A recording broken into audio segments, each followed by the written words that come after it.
அவருக்கு காலம் ரொம்ப கம்மியா இருக்கு. ஆனா அவர் எஸ்ஐபி பண்றாரு.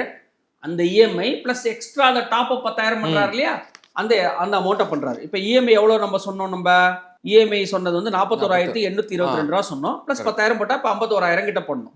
இந்த மாதிரி பண்றாருன்னு வச்சா அவருக்கு கிடைச்ச கார்பஸ் பாத்தீங்கன்னா 58,08,853 ரூபா கிடைச்சிருக்கும். Same 11% returns. நான் அங்கேயும் 11% தான் எடுத்துக்கிட்டேன், இங்கேயும் 11% தான் எடுத்துக்கிட்டேன். ஸோ நீங்க என்ன கன்க்ளூட் பண்ணுவீங்கன்னா, ஒரு 14 லட்சம் ரூபா இந்த மாதிரி பண்ணும்போது கம்மியா இருக்கு, இன்வெஸ்ட்மெண்ட்ஸ் ரிட்டர்ன்ஸ் தான் ஜாஸ்தியா இருக்குன்னு நீங்க கன்க்ளூட் பண்ணுவீங்க. நான் ஃபர்ஸ்டே சொன்ன மாதிரி நீங்க சொல்றபடி இந்த மாதிரி பாத்தீங்கன்னா 72 லட்சத்துக்கும் ஒரு 58 லட்சத்துக்கும் there is a difference of about 14 lakhs.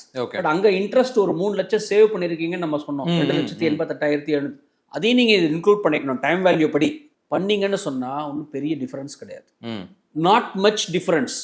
But இந்த டிஃபரன்ஸுக்கு நீங்க இவ்வளோ ரிஸ்க் எடுக்கணுமா?